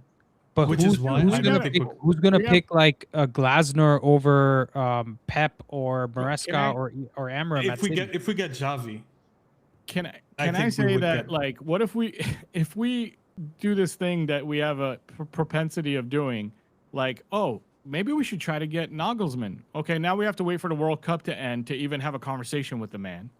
Guys, I gotta run. Semeex, good stream, and thank you guys as well for your thoughts. I just want to say again, Nelson was right about Ineos, and this is the first and last day I'm gonna say it, but I'm gonna say it a lot just so he knows. He was right about Ineos. In fact, I'd go as far as to say you were too nice in what you said. This is garbage. Like this is probably worse than what even you imagined, right? yeah, I didn't expect it to be. If you remember, I said they wouldn't renew his contract, is what I said about Amorim. I thought they just wouldn't renew it. This is I just didn't- schoolboy stuff. Like there's no Yeah. business strategy behind this. No, But anyways, this is stupid. I gotta head out, guys. See you guys later. Bye. Yeah. See you, Andy. What was I saying? Oh yeah, what if they decided like, hey, we want to try to get Nagelsmann or Carlo Ancelotti, who'll adapt to no matter what the squad you have is. He doesn't have a set system. Because he would adapt. Carlo Ancelotti, yeah. you won't have to go to his room to his office and ask him to adapt. He's going to adapt. That's just the way he is, right? Like that's his thing. What if they decided they want to go for one of these guys? That means they have to wait for the World Cup to end to even have those conversations. And then we have to wait till we figure out what manager we have to find out what players we go for. We don't have that much time in the summer. I just don't see it. Like I don't picture us being able to bring in 5 players this next summer and a manager. Unless we do already make a decision to sign Glasner, right? Like unless we have these conversations now. Or Xavi. I like Xavi's. I've been seeing more and more reports that Xavi's possibly Bro, the next guy. Listen, I have no problem with Xavi, but I Yeah, just don't see how Xavi comes in and doesn't want to have a say so. Guys, here's what I hope happens. I hope Nelson's right. I hope Xavi does come in, and I hope his agent is strong and a powerful figure that goes, you're putting in the contract that my guy here gets to pick at least 50% of the transfers. Yeah. You get what I'm saying? Like that's what I want. I want Ineos to have to like bend a little bit. They can't demand that the manager has no say at all and it's just some head coach who I don't mind. You know how they said like this is going to be decisions by committee, right? Yeah. That doesn't work when you only have the manager as one seat on the committee. Let's say it's a 5-person committee. And the other seats are Omar Barada, Jason Wilcox, Christopher Vavell, and Sir Jim Ratcliffe. Well, that means it's not by committee. That means it's whatever the club wants, and the manager doesn't get a say. Hey, That's Semeex, not- I have to that's- drop off.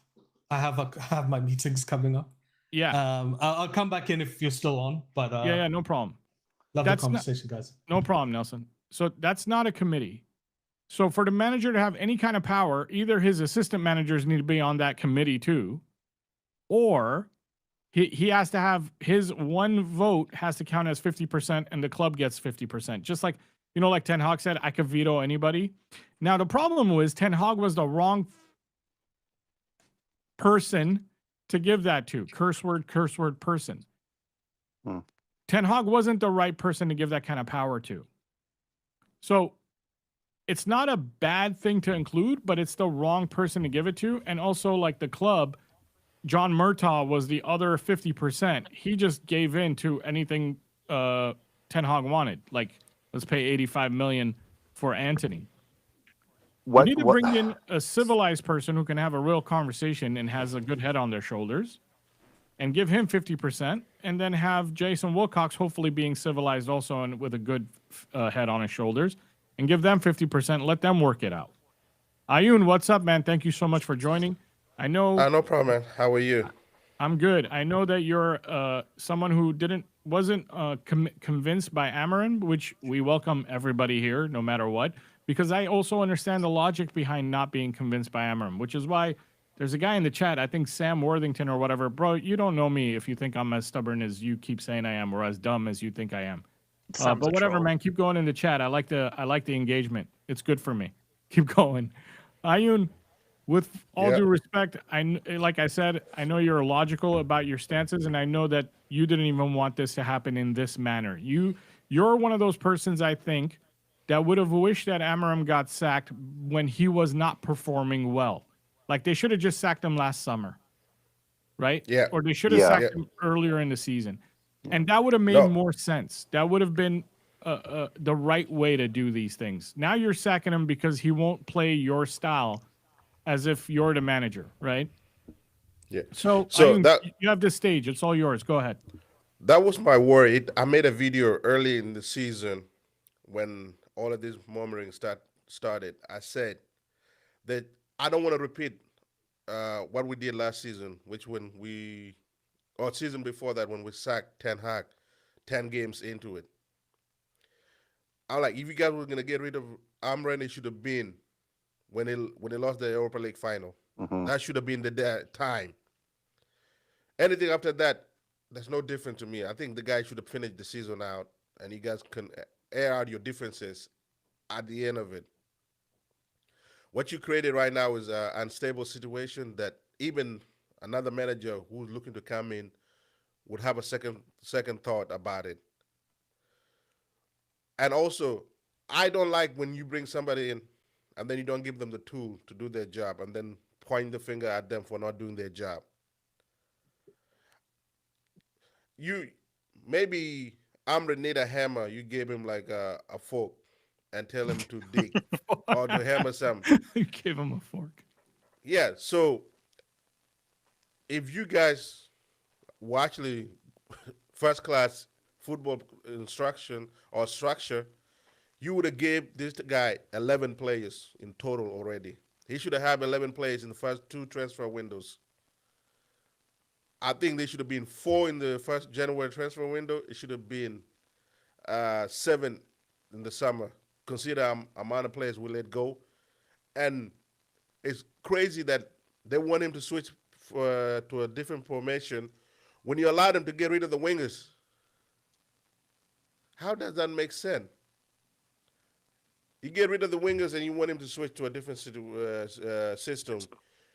You don't get you want him to buy a winger to get a winger, but you don't get that winger. You say, okay, we're not going to get another winger, but we still want this guy to do something.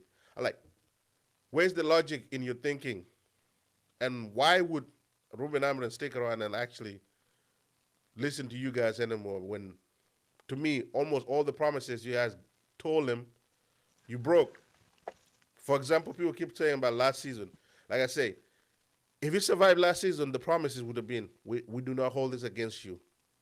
We're gonna see how the next season pan out. Once you have a preseason, once you have a couple more players in the summer, and then how you perform next season.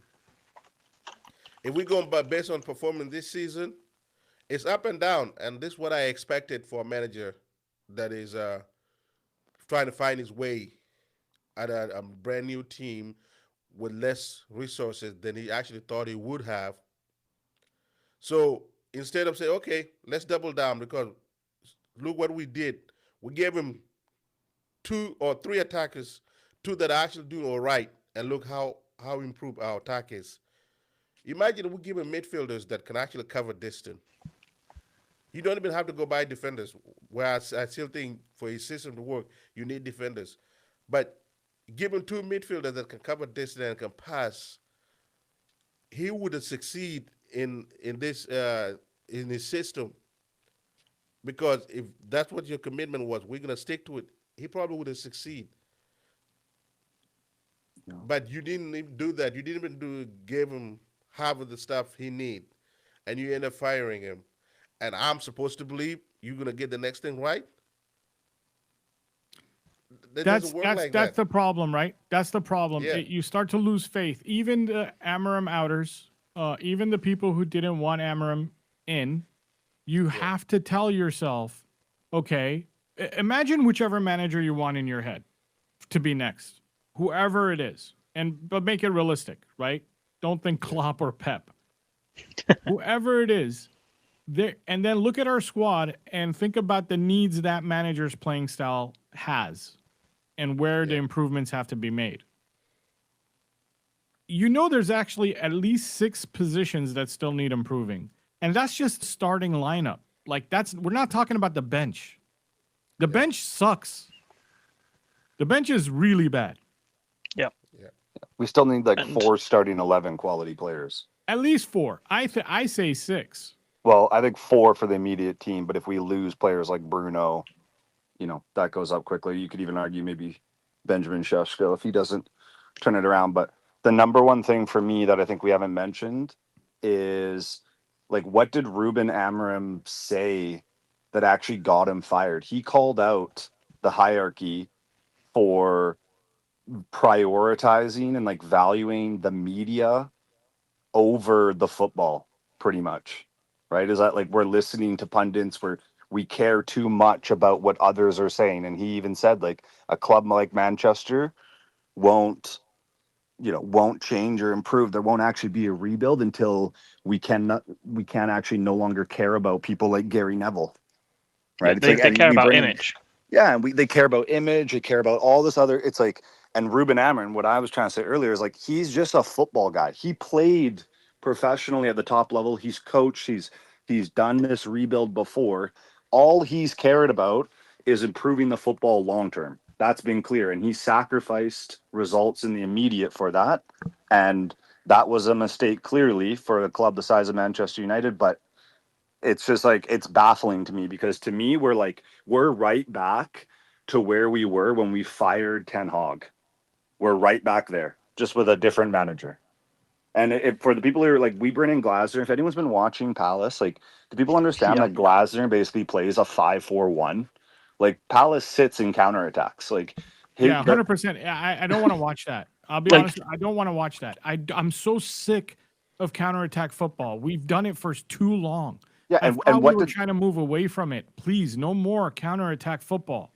Yeah, and we're in the middle of this rebuild, and we're getting better and better. Like, the game that people keep talking about, like the Everton game or these other games, it's like, is that a new game in terms of like, have we not seen that before with other managers since for Alex? Where like that has been the problem of the squad, and that's like a player issue. It's not a manager issue where like we will randomly have these games where they don't turn up or they significantly underperform. That's not a manager issue. That's the squad. And we've had games like that, losing that 10-man Everton. We've had games like that the past 10 years. It wasn't surprising. Every season we have a couple of them. But I actually think over time, like I said, the football had gotten so much better over time that you could see long term that things were improving. But yeah, it's just so I'm depressed.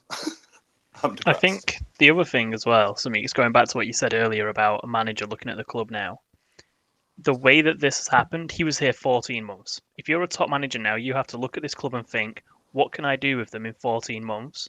Mm-hmm. Because if I don't do what they want me to in 14 months, I'm gone. Before it was 2.5 years, before it was 3 seasons. Now we're not even giving people like he did not have a single full season. That is We're doing Chelsea, mind-blowing. but not spending the money. I mean, even worse than Chelsea in a lot of ways. If I'm a manager and they're coming for me, if they pick up the phone and call me and say, "Hey, would you like to be the Manchester United manager?" I would say, "Give me 2-3 days." I would go study the games. I would write down on paper exactly the kind of profiles I need that are lacking, and I would tell Manchester United, if you sign me these 5 profiles this summer before I even get into training camp, before the preseason starts, I'll come. But if you don't give me these 4 or 5 players, the exact profiles, I don't mean center midfielder, because then the profile he might need is Frankie de Jong, and he ends up with a Casemiro like Eric Ten Hag did.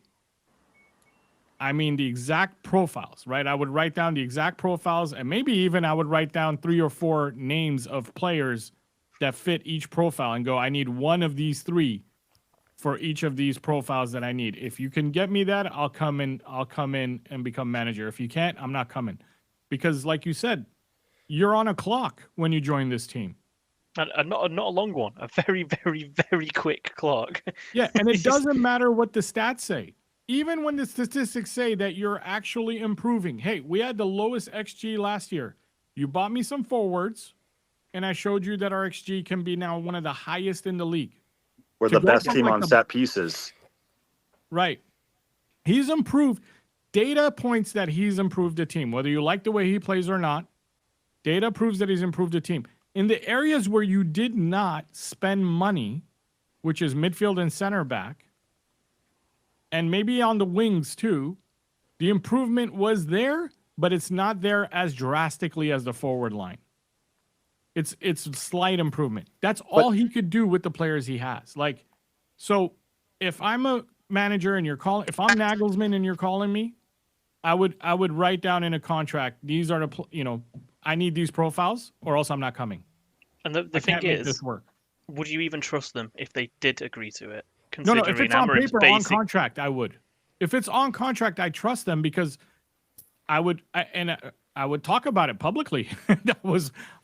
I would even put that in the contract. I get to talk about any real honest thing I want to. You don't tell me what to say. And that's why you wouldn't get anybody. That's why you're not going to get it. You're just going to get a yes man. You're not going to get an asshole like me. And we need an asshole. We need a Conte. We need or a Nagelsmann even, because Nagelsmann is not a good little quiet man who doesn't open his mouth. I think every single one of these guys falls out with the board nearly immediately as well. That's not that's the board's problem. That's not 100%. I agree. By the way, Shunuk's been here waiting quietly. Shunuk, you have the stage, man. What do you want to say? Yeah, I was just listening to the call, and I wanted to join in.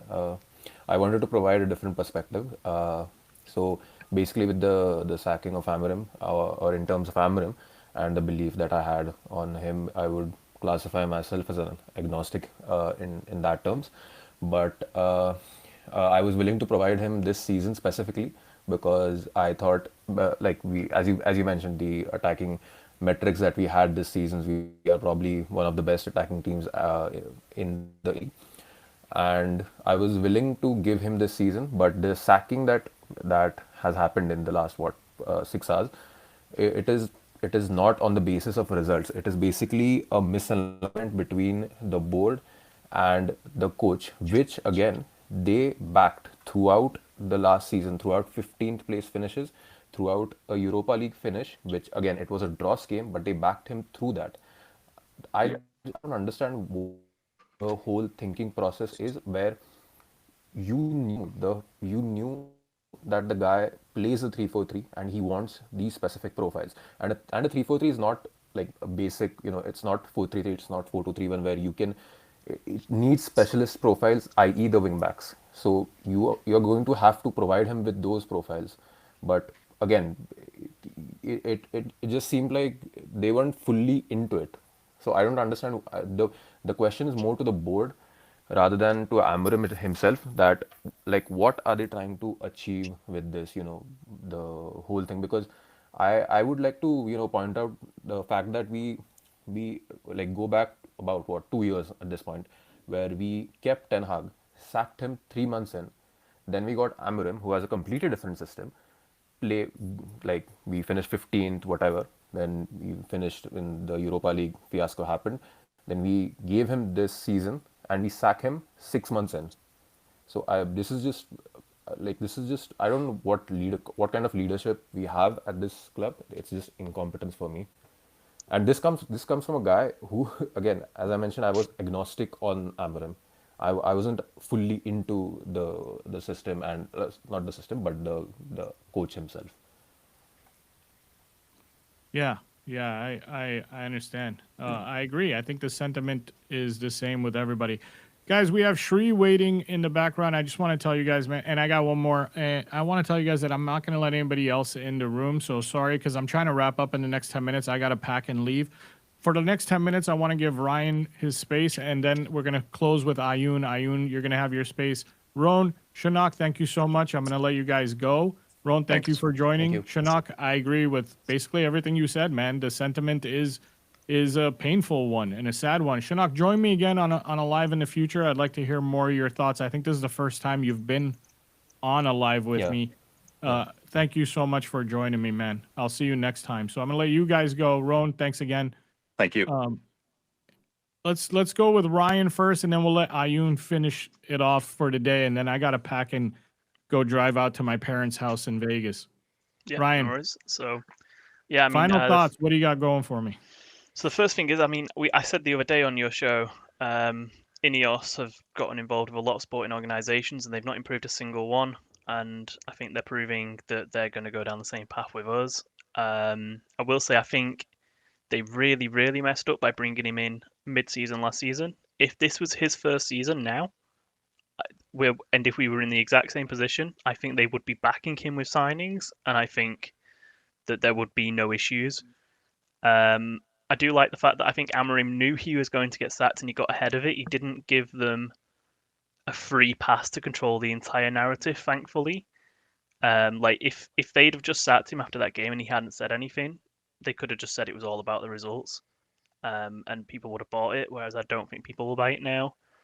I don't think we're going to get Europe this year, which I think is going to cause a ton of damage because coefficients are on a 5-year rolling basis, and I think we're going to have 2 years with 0 points, which means when we do ever get back in it, our seedings are going to be awful.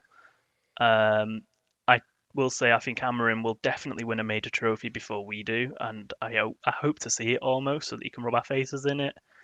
And yeah, the cycle will continue because it happens every time a manager's sacked. The people that were Amorim out will support the new manager to the hilt because that's who they think is now right. Whereas people like me who supported Amorim will be jaded and will hold the next manager to the standards that I feel Amorim has been held to. Then they'll get sacked and then it'll just keep repeating. I really think that people just need to understand that Amorim in or out, the next manager is going to have a better squad. That's why they're not bringing one in right now. That's why they're going to let Fletcher take over for the rest of the season. Because if they brought one in right now and the record gets worse and we finish worse than 5th place, they're going to look really stupid. So they'll wait until the summer. They'll bring in another manager and they'll get him the midfielders he needs. And if that's all they do, if they just get him 2 top midfielders, of course he's going to have a better record. But Amorim could have done that too. So that's not going to be a fair comparison. It's not an apples to apples comparison. You know what I mean? Some of the youngsters and it's okay. Like, don't get me wrong. I don't want the next manager to fail. I'm not saying that. I'm just laying out the math. That's all I'm saying. This is how math works. You give him more tools, he's going to perform better than Amorim. But that doesn't mean Amorim couldn't have done it, right? And my fear is just, okay, where do we go next? Like, I hope the next manager is the right choice. And I really hope he gets 4 years or at least 3. I don't like this every 18 months bullshit. Like, let the manager work. Let him work. And don't tell him what to do. Pick a manager where you don't have to do that. Don't pick a manager where you might have to go to his office and say, "Hey, I want you to play a 4-3-3." That's not your job. That's his job. That's what you hired him for. Ayun, Yeah. you have it. You have the floor. See, that's why I was worried when I started hearing about Jason Wilcock trying to tell Amron what to do. Then I'm like, yeah, this is not going to work out. But in terms of where to go, honestly, I think you need to get one of the Germans that at the World I agree, Cup. actually. You know what? Like, I do agree. Give it to Fleischer or go get Van Nistelrooy to finish out the season, and then you give the job to one of the German. I don't think you walk into Tuchel's office and tell him what to do. I don't think you walk into Nagelsmann's office and tell him what to do. Otherwise, you're gonna get bit, your head bit off by them. And secondly, those guys, I feel like they have a system, they have a way of playing, but their main job is to get the best out of the players they have while adding quality on top of it. So for me, I think just ride the season out because we don't expect anything else to happen, and go get one of the Germans. Like I wouldn't be upset either way. I agree because I just want a strong personality. I don't want a nice guy. I want a smart, intelligent, good manager who knows how to win, but I also want him to be a strong personality, not someone you can push around. It doesn't have to be German, but the reason why I said I agree when he said one of the Germans, I knew he was talking about Tuchel or Nagelsmann, because those guys are really, really mentally strong. They're not going to let you push them around. I will say Tuchel would be my last choice because he failed to win the league at both PSG and Bayern Munich, which is absolutely unforgivable. No, I really could win the want league with either of Nagelsmann, to them. be honest with you. It's not Tuchel for me. It's Nagelsmann. I would take Nagelsmann. I like Farioli. He's not German, but he was not going to join us because he already worked for Ineos. Well, for Ineos, and he will never do that again. Yeah, he's not going to do that. Well, to be Zerbi, fair, I they don't didn't sack him, did they? He left because he wanted to join Porto. They bought out his release clause, so I think they did end amicably. So he might come back. I don't know, man, because he already knows what they're about, and he might not have gotten the transfers he wanted when he wanted transfers. Maybe they let him down at Nice. Like, why would you leave unless Porto's like his dream club to work for? And then De Zerbi already turned us down once, or has been talked about with us once, and he's a really strong personality. De Zerbi's nuts. I don't think we would go for him, or I don't think he would take the job. I'm not sure. I can't really think of much else. Like, I can't think of many people that I would want. They have their own ideas. Like, they want Glasner. I really fear the Glasner links, to be honest with you, because like I fear the Glasner links. I think before Thomas Frank went to Spurs, if Thomas Frank right now was still at Brentford, we'd probably still be talking about Thomas Frank, and that would have been a bad idea. And I knew it was a bad idea from last season. These people who we call Premier League proven, it means nothing. But they're proven unless they won in the Premier League. Exactly that. I was going to say that they're proven at a league position that would get them sacked at United. Yep. Yeah, exactly. And the only other name I would shout out that I don't think he's doing that bad or that great either right now in Germany, it would be Sebastian Hoeneß for Stuttgart. It would be the only other name that like I said, I don't want Glasner, I don't want the Premier League type of managers, because Frank just showed that it's difficult to jump from lower league to there. So I think Glasner is going to struggle the same way too. But Hoeneß, it could be the only fire shot. I don't want him. I'd rather you actually stick with it and go get Nagelsmann in the summer. But anybody other than those type of names, yeah, it's over with. And the crazy part is I don't think you can even sell it to him. I don't think you can get those guys right now. I think they'd tell us to take a running jump, and I can't blame them. I think you got a chance at Carlo Ancelotti, to be honest, after the World Cup. And that's a guy, like I said earlier in the stream, that is super adaptive.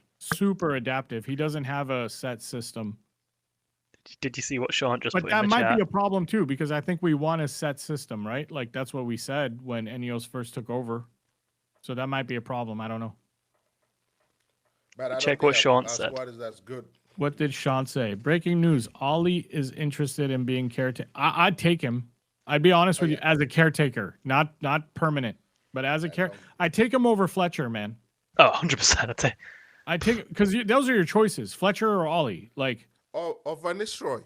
The guy was just there. I don't think Van Nistelrooy would do it. Like, I think he loved the club that much that he would do it for like whatever 6 months. Also, like if Fletcher takes the job now, does he like after he, let's say he doesn't do too well, but he doesn't do too bad. After it's over and we get a permanent, does Fletcher just step back down into the academy, or does he now have to leave? Because you don't go step down, right? You don't go a step down. Whereas I think with Ollie, it would be more natural. He'll just do it for a while and then he'll leave and he'll be very nice about it. Like Ollie's a good gentleman, right? Like he's a really good person. And he's not that bad a coach. Like he's not a bad coach. He's not great, but he's not bad. I think he'd be. I just feel bad for him. With Ollie, I'd still have hope that we finish in the top 5. With Fletcher, I don't have hope. I agree with that.